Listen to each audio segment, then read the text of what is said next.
If you thought dating was already hard in the year 2023, guess what? The person you may be going to meet up might actually be a demon. And then we travel to California to take a look at the story of a man who was just returned home from a secret mission in Syria. Little does he know that the true battle lies ahead. One against the forces of darkness, controlled by a master he once served. Today on Dead Rabbit Radio.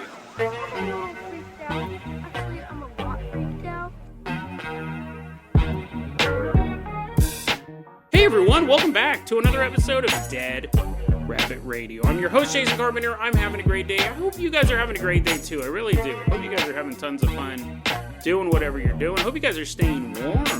It's pretty chilly here. Probably help if I put on some pants, right? I can only complain so much sitting here in boxer shorts and a bathrobe. But someone who's always fully dressed to impress, walking into Dead Rabbit Radio Command right now is one of our newest Patreon supporters. Everyone get on your feet and give it up for Colin Tattoos. Woohoo, yeah! Wee ha ha! Yeah, he's coming in, showing off all of his tattoos. Woohoo, yeah! I actually went to his Instagram page. He does have, I don't know, I don't think they're his tattoos. I think he tattoos people. I mean, he probably has some of his own. But because there's a bunch of photos of a bunch of different bodies, I doubt he's a shapeshifter. But check out his Instagram. He does have some pretty cool designs. Colin Tattoos, you're going to be our captain, our pilot this episode. If you guys can't support the show financially through the Patreon or the merch store or anything like that, that's fine. It really, really is. It truly is. I know money especially gets tight around Christmas time. It's totally fine. Just help spread the word about Dead Rabbit Radio. That helps out so much. Tell your friends, tell your family, tell everyone you know.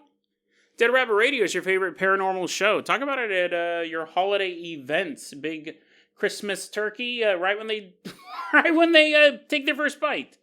Talk about the guy who masturbated into a cup at an Arby's. What did he do? No, I think he just urinated. But I mean, in for a penny, in for a pound. Disgusting. Bring that episode up. I'll put it in the show notes. Colin Tattoos, I'm going to go ahead and toss you the keys to the Dead Rabbit Dune Buggy. We haven't used this in a while. We're going to leave behind Dead Rabbit Command, drive us all the way out to Anywhere, USA.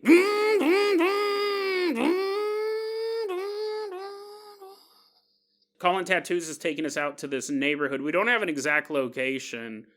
We're going to take a look at two stories, and this is going to show you a little bit of my thought process when I'm preparing this stuff. I came across this story first. We're going to take a look at the story of a young woman. Online, she goes by the name Acid Brains. A lot of people online didn't believe that this story was real. I'm kind of in the middle, may or may not be. But here's the problem. When you go by the moniker of Acid Brains, and then you tell a story, like I'm about to tell you, you really can't get offended when people just comment that you're on acid. You obviously have some sort of drug problem. You're on acid so much. Your name is Acid Brains. Her big issue is she goes, no, that was a dumb name I came up with years ago. Listen, best case scenario, she's done LSD so much that she named herself after it. The worst case scenario, I think, would be that she got acid on her brain. But either way, it would cause literal sulfuric acid melting her brain away. Either way would make you question the story. But I have this story and then another one right after it. Let's do a little compare and contrast. Acid Brains, whose name's so awesome I'm not even going to give her a fake name. Acid Brains said that during COVID, what was it, 2019? 2020, I've already kind of forgotten about all that stuff. Acid Brains said during COVID, everything is shut down. I don't think you need, you're like, what, huh? What's COVID, huh? What happened then? And so looking for people to talk to, she ended up connecting with a friend of a friend. She goes, we were acquaintances, me and this young man. We would talk from time to time. We'll call him Billy. Her and Billy would talk from time to time, but nothing formal. But during COVID, they started to Zoom call each other, and this friendship between Billy and Acid Brains really started to hit it off. Well, after the lockdowns ended, she said, I'm going to go hang out with that guy, Billy. He seemed pretty cool. Plus, he might have some acid. He might have some acid for me. Who knows? I'm going to go hang out with Billy. So she goes, I went out and I met Billy in person. And I'm hanging out with Billy in person, and I immediately fell in love with him. It was amazing. I hadn't had a connection like that before. I immediately fell in love with him. And she goes, that night, they started making love. And she said, while we were having sex, it was so amazing. I had never had sex like this before. It was just mind-blowing. But at a certain point, I opened my eyes. And I saw his face was wrong. It wasn't his face anymore. She goes, what it looked like was if you took like a transparency of a demon's face and put it over Billy's. So she could still kind of see Billy's features, but on top of it was this imprint, this transparency type projection of a demon face. She said, I saw you have this demon face with a devious smile. But the sex was so good, I didn't want it to stop. So I kept banging this demon dude. And she goes, I had the most intense orgasm in my life. And although I love doing sound effects on this show, I will not do that one for your mental sanity. She's getting railed by this demon. And afterwards, after this amazing orgasm, she's laying in bed next to him. And she said, Billy, I don't know how to say this, but while we were having sex, I opened my eyes and I saw your face. It looked like a demon on top of it. It looked like you were some sort of monstrous man from beyond all known reality. And he said, here's the thing, okay? I have a really hard time believing this story. I know I'm presenting it pretty dryly. I'm not saying she made it up. Here's the thing. This happens to me all the time. Not that I turn into a demon during sex. Not that. But because of low light conditions, right? You're usually having sex in the dark. There have been, I'm not trying to toot my own horn, or when I say there have been plenty of women that I have had sex with who, while I'm having sex with them, look like monsters or demons. It just happens. It happens all the time. It happens so often that I just figured it happened to everybody. Because, again, you got all these motions and emotions, right, if you're really into it. But she's moving and I'm moving and the light's low. And sometimes their faces look like monster faces. You're like, wow, this happens to nobody. It does. It happens to me all the time. And sometimes these are women I barely know. Fair. They might be demons. They might actually be demons. But sometimes it's women I know very well. Sometimes it's demons that I have a casual, thing with. Sometimes it's girls that I've been dating for a period of time. Doesn't matter. It doesn't happen all the time, but it's happened enough that when I'm having sex with someone in a low light condition and their face starts to light, their eyeballs are bulging out, they're throwing up blood, blah, the demon lord commands me. No, it's not that bad. It's just stuff looks distorted because it's a low light condition and I'm looking at somebody's face. It's the same thing when you go into a bathroom and you stare in the mirror with the lights low for too long, maybe a little candle, right? To make the mood more romantic, you'll start to see your own face become monstrous or look like an animal. That's what I always figured it was. I never freaked out about it. I never ran off screaming. I just was like, you're like, Jason, you need to start picking better women because those are all demons. No, I think it's just like a trick of the light. So when she wrote this, and I'm not done with the story either, but when she wrote this, I'm reading, I was like, it's probably just the trick of the light. It's probably the thing that happens to everybody sometimes. They're having sex with someone in low light conditions. It's never pitch black. You're never like in the void. You're never in the void having sex. There's always like a street light or like an alarm clock light. It's low light. Anyways, she says, hey, when we were having sex, I looked at your face and you had this face that looked like a demon. Billy's not surprised. In fact, he says, yes, sometimes I do have a demon face because I'm an incubus. He claims that he is a male sex demon. He's an incubus. And she goes about a week after, so this was like a long distance thing through Zoom. She doesn't say what her response was to that. She didn't grab her stuff and leave. She goes, he was a really dark individual. I figured he was just joking because he's into like dark, edgy stuff or whatever. But about a week after I returned, because it was like a long distance thing, she goes, I cut off all contact with him. Stopped talking to him. She goes, he did something to betray my trust. She didn't go into detail, and that's fine. None of our business. But she said what happened was after that, about 51 weeks later, she said a week short of a full year since I'd last seen him, she hears from a mutual friend that Billy killed himself.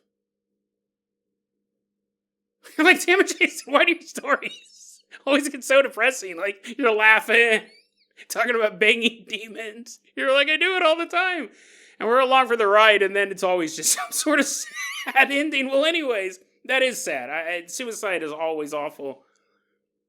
And she goes, I think that he was telling me the truth, and he must have just got into deeper and darker things and led to a suicide. It's an interesting story. I don't know if it's paranormal. When I'm saying, like, I don't think Acid Brains made the story up. But when I read this, I go, I don't really necessarily think that's paranormal. It's probably a troubled young man, trick of the light, you know, the end. But what was interesting was I read that story, and this is the story that I was like, this is paranormal. If this story's true, the second one I'm about to tell you, it's kind of the same scenario. And here's the thing. I say once is I don't remember what I say. I have to look it up. I say like once, never mind. But my point is that if something starts happening, and it happens multiple times, now it's a phenomenon. If something starts happening over and over again, we go, well, maybe this is an actual real thing in the world of paranormal. Maybe there are demons out there on the dating scene, which would make a lot of sense. It would really make a lot of sense. Let's take a look at this story. We're going to take a look at the story of two people, a young mother we're going to call Monica, and her 7-year-old son, Milo. And Milo, who's now an adult who posted the story online, said, I was sitting on the couch. We were over at my mom's boyfriend's house. And I'm sitting on the couch, and my mom, I'm assuming this is in another room, but I'm not for sure. It could have also been like another couch or a love seat or something like that. But Milo goes, I'm sitting on the couch, and then my mom, Monica, is laying across her boyfriend. So like her boyfriend's laying down, and she's just laying on top of him with her head rested on his chest. Milo's sitting there, and then all of a sudden, his mom jumps up, runs over, grabs her stuff, grabs Milo, hurries him outside to their car. She hits the gas, they speed away. And he has no idea what prompted any of this, and she will not tell him. She will not tell him what happened. But later on, Milo overheard his mother talking to her friend, her best friend. And this is what he overheard. Monica said, I was over at my boyfriend's house. I was laying down on his chest. I was just kind of laying there, and I was listening to his heartbeat. Very comfortable. Very just comfortable, but vulnerable position to be in, right? Just laying kind of down on someone. And she goes, I heard something. I heard something in his chest, and it no longer was his heartbeat. I could hear voices inside of him. 2 distinct voices. And they were discussing the most vile, horrible things you could ever imagine. It was sickening. And these 2 deep voices were just having this conversation between each other, and she can clearly hear them. And Monica looked up, and she looks at her boyfriend's face, and it wasn't his face. It wasn't his face. She said it was completely distorted. So she jumped up, got her stuff, grabbed her son, and left. And she never went back. She never saw him again. That was posted online by someone going by the name IJ. It's an interesting story, definitely. I mean, both of them could be completely made up for sure. AJ posted this in response to what Acid Brains had told. But it would make sense. Like, when you do back up and you think about it, why wouldn't demons invade the dating market? That's really when people, I don't want to say they're at their most vulnerable, because I don't think that's necessarily true, but that is when they are looking for something. Whether it is just a one-night stand or a relationship that'll last the ages. That dating is that first step where you have to meet a stranger. Or maybe you have a casual acquaintance, maybe it's a friend of the friend, but you don't know them in the way you want to know them. And so it does require you to either lie a lot and hide all your flaws, or to be very vulnerable and expose some of your flaws. You don't want to drop them all off on the first night. So there's a little bit of vulnerability or lying there. But yeah, it would totally make sense, right? This would be the time that you could find someone who was really looking for something in their life, and you may fit partially the bill, or really all of it. But if you had sick and twisted desires, or you were a drug addict looking for someone to shoot up with, it can go either way. Hopefully relationships are beneficial to both people, but you can run into a lot of sickos out there. And I get demons could very easily get involved in that. Crazy stuff. If I was a demon, that'd probably be a place where I would try to infiltrate families and destroy them, would be in the dating process, because you could just latch onto somebody, and as they go out meeting people, you can slowly start to weasel your way into their existences as well. It's almost like a communicable disease type of thing, which you gotta be wary of that stuff as well, dating. Call-in tattoos, I'm gonna go ahead and toss you the keys to the Carpenter copter. We are leaving behind this apartment complex. Take us all the way out to California. We're headed all the way out to California. Specifically, we're headed out to San Diego County, California. Call-in tattoos, hit that stealth mode, because we're about to fly over one of the largest U.S. Marine bases in the country, Camp Pendleton. We're going back to the year, it's around 2017. We're about to meet this young man, young husband, young father, named Lance Corporal Javier Ortiz. He's a 21-year-old man who's just come back to the United States after being part of a top-secret mission in Syria. He was a part of an artillery gunner group, and their mission was to lay down suppressive fire against ISIS as they were trying to take over the country of Syria. Sometimes they would have an exact target to hit based on intelligence of where these ISIS fighters may be. But sometimes they just laid down fire in random locations to keep the enemy on its toes. But now he's back home. He's actually living in an apartment complex that's nearby Camp Pendleton. He's living off base. But something's not right. Javier realizes that something feels off. But it gets worse one day when he is walking through his apartment and he sees something standing in his kitchen. He sees a girl standing there. But he's not thinking anyone snuck into his apartment. He can tell at first glance this is a ghost. And she's just standing there in his kitchen, and he said she was covered in that clay-colored dust that we see in people who have been pulled out of rubble after a building is blown to pieces. There's just that dust covering her from head to toe, and he's looking at her, and he takes a step back and he flips the light switch, thinking it's just a trick. It has to be a trick of the light. He flicks the switch, but the girl's still there, just standing there, staring at him. She continues to pop up from time to time. Nobody else can see her. She's not always there. She's not always in the kitchen. Sometimes he's in a different location and he'll see her. She'll be there for a while, and then she goes away. And he thinks to himself, and this wouldn't be out of the box, right? This would make sense. He goes, this might be vengeance.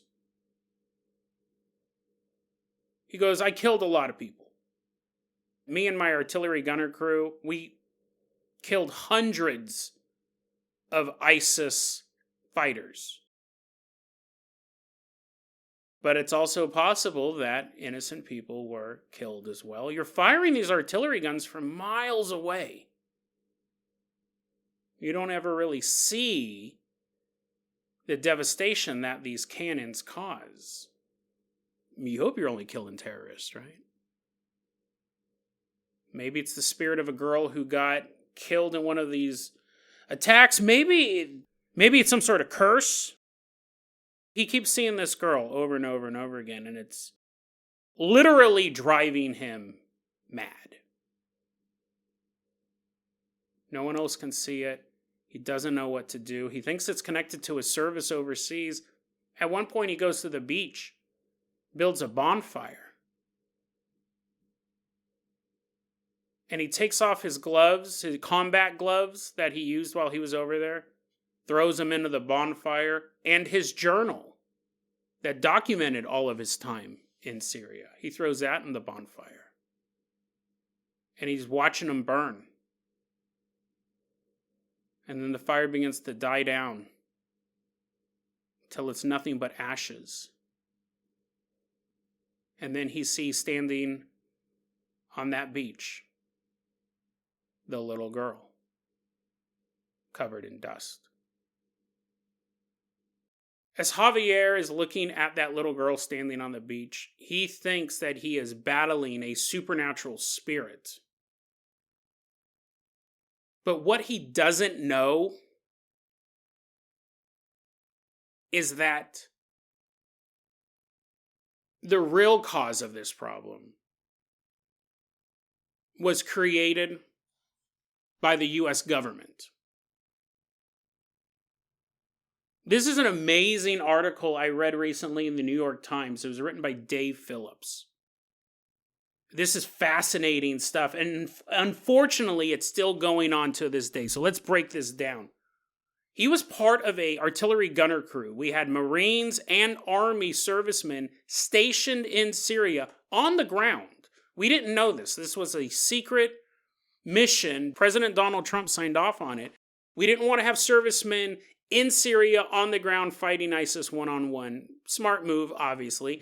But we do want to crush ISIS, so we moved in these artillery batteries, these massive howitzer cannons, to just lob shells off into the distance.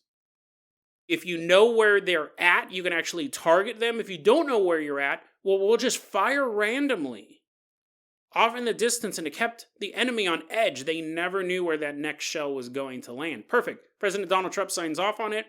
The Marines move their batteries out there. The Army sends off a couple artillery batteries. Easy peasy, as they say it. But these cannons, this is absolutely insane. And this is something we know now. But the fact that we know it now will not change the history of Javier Ortiz or many others who this impacted. You're standing next to a howitzer cannon, this giant gun that's going to launch a 100-pound round 15 miles. It's a state-of-the-art weapon that the person who fires it has to stand next to it and pull a rope. Okay, cool, right? Pretty cool weapon to fire. But what was happening was every time someone was pulling that cord. Let's look at Dave Phillips' article. He said, the cannon blasts were strong enough to hurl a 100-pound round 15 miles, and each unleashed the shockwave that shot through the crew members' bodies, vibrating bone, punching lungs and hearts, and whipping at cruise missile speeds through the most delicate organ of all, the brain.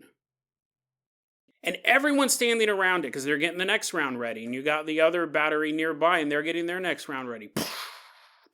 These shock waves are moving through the bodies of the gunner crew. Quote, ears rang, bones shivered, vision blurred as eyeballs momentarily compressed, and a ripple shot through every neuron in the brain like a whip crack. What they were doing with each pull of that cord is these young men were getting hit with this shockwave, and it was causing micro tears in their brain. It was disrupting the neural pathways. This is something that we hadn't seen before. So for comparison, and again, Dave Phillips did a great job in this article. Desert Storm, 1991, Gulf War I, lasted 6 weeks. The average artillery gunner crew fired 70 rounds each. Iraq, Gulf War II, 2003. Within the first few months, the average artillery crew fired 260 rounds each over the course of a couple months. Syria, the Alpha Artillery Battery Group, Alpha Division, however it's broken down, their average gun fired 1,100 rounds in the first 2 months. So more than those previous two put together by a quite multitude. 1,100 rounds in 2 months. And that shockwave just going through your body. That was the Alpha Artillery Battery crews. Fox Artillery Battery crews, who came in to replace Alpha, some of their guns fired 10,000 rounds each during their deployment there. And here's the thing, the gunners knew something was up. You're getting this physical sensation, your eyeballs momentarily compressing, but they also were getting really irritable. They were fighting with each other. They were feeling really sluggish. They had a hard time kind of walking around sometimes. But here's the thing. They just figured, I'm out in the desert. I'm eating garbage food. I'm waking up all these weird hours. I'd rather be anywhere else. This must just be what war feels like. So they go back to their job and they're pulling that cord and they're getting the next round ready and then they're pulling that cord and the shockwave's continuing to damage all of these soldiers. Because again, Javier Ortiz's story is not alone. Lance Corporal Austin Powell, 22 years old, 4 days after Lance Corporal Javier Ortiz first saw the ghost girl in his apartment, 4 days later and just a couple miles away at Camp Pendleton, Austin Powell began screaming at the top of his lungs, "There's something in my room! There's something in my room! There's something in my room!" Just losing it. He was freaking out until one of his neighbors, one of his fellow soldiers, came over and had to calm him down and check the place out and be like, "Austin, there's no one in your room, dude. What's going on?" Within a year after that event, Austin Powell was dead. Killed himself. He was having auditory hallucinations, paralyzing panic attacks. He could not get through one more day. So he took his own life. Lance Corporal Brady Zapoy, 24 years old, around the same time period began to complain of the conspiracy, saying there was a hidden message embedded in each street sign.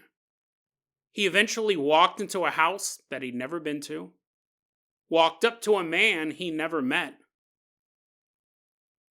and murdered him. When the police showed up to arrest Brady and put him in handcuffs, he asked them, quote, "Are you going to take me to the moon?" He's been in a mental hospital ever since.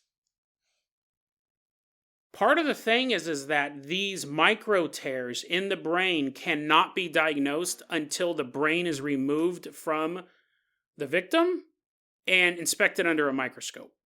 It's not like having your arm blown off. It's not like getting a giant gash down your chest. It is an injury that cannot be proven until after death. And the U.S. government, like all governments, treats, I don't want to go off on a rant here, but treats its service people like trash.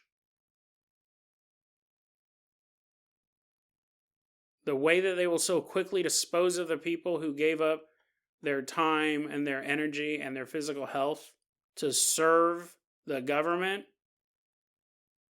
they will look for any reason to get rid of them, to stop paying the bills when it is necessary. I don't know if I've ever talked about this. I used to work for a company that provided health insurance for soldiers, U.S. servicemen and women. And man, what a wake-up call that was. Talk about being blackpilled. Talk about seeing how the government just wants the lowest cost possible and will look for any reason not to help out someone after the fact. Like when you need them, when they need you, oh, you're the best guy around, but when you need them, trash. Anyways, these soldiers are saying, hey man, something's wrong with me. Something is wrong with me. I'm seeing things, I'm hearing things, I'm having these horrible thoughts and stuff like that. And the military goes, well, maybe you have PTSD. And here's the therapy and the medication for PTSD. And some of these guys are getting drugs that were not working on them because that's not what they had. They didn't have that. They didn't have PTSD. They didn't have a thought problem. They didn't have that. They had a physical problem to their brain that was not being diagnosed. So some of them took the medication and it just didn't help. It wasn't helping at all because it couldn't. That's not what was wrong. You could send them to therapy. That's not going to make the girl go away. Because the neural pathway was actually damaged in these men. There's no test for this type of damage. Dave, the author of the article, interviewed a senior Army blast researcher named Gary Kamamori. He said, quote, think of it like a rubber band, talking about the human brain. He goes, think about it like a rubber band. Stretch a rubber band 100 times and it bounces back. But there are micro tears forming. The 101st time, it breaks. And that's what we're talking about here. The brain just is not functioning normally anymore due to them being so close to these shock waves. You try to treat it for PTSD, that doesn't work. And sometimes the military will be like, well, you don't have PTSD. And you don't have any other injuries. So maybe you just need to sleep, right? I mean, again, I get that they can't test for this. And you can go, well, hindsight's 2020. Now that they know to look for this, I doubt they even care at this point. They want to keep firing those guns. Well, we're not over there anymore, at least as far as I know, right? Top secret mission, but they can't treat it. And since you can't prove that that's what you have, and here's the thing, the servicemen didn't even know this was a thing. They were sent over there and they fired off 1,000 rounds. They weren't told this could be hazardous to your health. They weren't told this was causing micro tears because arguably the military didn't know. They never fired this many artillery shells in such short order. But that doesn't mean that you are off the hook, right? If someone invents a drug and then 3 years later you find out there are these horrible side effects for it, the company's still on the hook. And they have to rectify the things that they did wrong instead of just sweeping it all under the rug until an article pops up in the news and then not really caring about it then either. The U.S. government loves it when you work with them, but the second you need their help, they do not care. They do not care. Lance Corporal Javier Ortiz, 2017, around then, he began to see this little girl appear. 4 years later, this young husband, this young father, is still having these mental health struggles. He's still in the Marines. And he's asked for PTSD diagnoses, doesn't have one. Because he doesn't have PTSD. They cannot detect a traumatic brain disorder in him because he has the micro tears. He asks, can I go work for this part of the Marines that is for Marines that are injured? And they go, no, you're not injured. Well, he's having these hallucinations, right? He's definitely suffering from something. Nope, you got to keep doing your old job. The end of it all began one night when Javier was at home and the ghost began to pour out of the void and pull him into another dimension.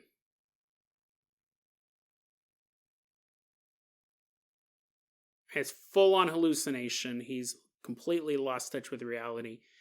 He thinks maybe if I took all my clothes off, not a good start, right, when you're in a mania. Maybe if I took all my clothes off and laid down on the cold kitchen floor, it would shock my senses back into being part of reality. I would reinforce that, no, there is no portal to another dimension. I'm in my kitchen, in my house. I'll be fine. So he took all of his clothes off and he laid down and he spread across the kitchen floor, and it didn't work. He could still feel these entities trying to pull him out of our world. He ends up calling a cousin of his who was also a Marine, retired Marine, and he goes, man, I can't do this. I'm losing it. I'm afraid of what's going to happen. And his cousin said, hey, I know this is against Marine regulations, but what I've done to treat my PTSD, and again, that's not what he had. Cousin goes, you know what I did to treat my PTSD is I smoked some weed, and that helped. So Javier does get some weed, does get some marijuana from, this California, early 2020s. He gets his weed from, just walks down to 7-Eleven and buys it. They sell it over the counter. He gets his weed, he smokes it, and he feels a little bit better. At least he can get to sleep. Well, on Monday, that all happened over the weekend. On Monday, he goes, you know what? I should tell my CO about this. I should tell my commanding officer about what happened and that I smoked weed. And it is against Marine regulations to use drugs, but I'm sure he'll understand. It's funny. This is a sign of a good man, right? Like, would you do that? I'm not saying you're not a good man, but I wouldn't have. I wouldn't have. If I smoked weed and I wasn't supposed to smoke weed, I wouldn't go into my boss on Monday and be like, hey, just let you know I lit up a doobie. None of their business. But I wouldn't necessarily classify myself as a good man. But there are good men out there who do follow the rules and the regulations because they know they are there for a reason. The rules are there for a reason, but the military, the government, they don't care about none of that stuff. On Monday, he goes in. Yeah, this story took place. This part happened in 2021. Yeah, so it started in 2017. 2021, he goes to his commanding officer and he says, hey, I had a really bad break over the weekend and I thought I was losing it. And I talked to my old Marine buddy, cousin of mine, and I smoked some weed. It helped. But I just wanted to be honest. Now, luckily for Javier, in the Marine Code of Conduct, or the Marine Disciplinary Code, if you have an infraction like drug use, it can be excused under the right circumstances. Because what's the big deal, right? It's just a little bit of weed. The Marine Code says that under the right circumstances, things against the Marine Code, like smoking marijuana, doing drugs, can be forgiven, can be ignored. So good for Javier. Bad for Javier, though, is it was only excusable if you had diagnosable PTSD or a traumatic brain injury. And he had neither.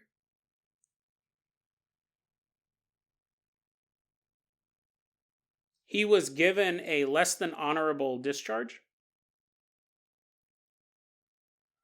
which is worse than never joining the military in the first place. If you have that on your record, if you have dishonorable discharge or less than honorable discharge, it actually is worse than never being in the military at all. Employers see that and they think the worst. It's shocking when I heard about that is actually the worst possible thing. It's worse than no employment history whatsoever. So he is kicked out of the military. Him and his family lose their apartment. In 2023, when the journalist writing this piece tracked down Lance Corporal Javier Ortiz, he found Javier and his family in Florida. Javier, his wife, and their 2 children were squatting in an abandoned house. They were homeless, moving from place to place, just trying to find something safe for the night, warm for the night. If it lasted a couple days, even better. Javier said to this day he still sees the girl, the dead child staring at him, coated with a fine layer of clay-covered dust. She still appears. She's still there. This whole time, she's still there. Squatting in this abandoned house somewhere in Florida. Still haunted, but not by the paranormal, but by the carelessness of the United States government. So careless, so cold, it borders on true evil. It sent Javier and hundreds of other young men halfway across the world to fight a secret battle. But those that came back home, many of them now fight that battle on their own. The government has completely abandoned them. Quote, I gave the Marine Corps everything, and they spit me out with nothing. Damaged. Damaged. Very damaged. Unquote.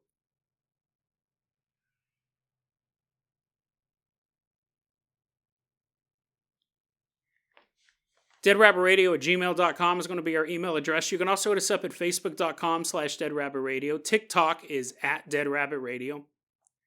Dead Rabbit Radio is the daily paranormal conspiracy and true crime podcast. You don't have to listen to it every day, but I'm so glad you listened to it today. Have a great one, guys. And yeah, read that article.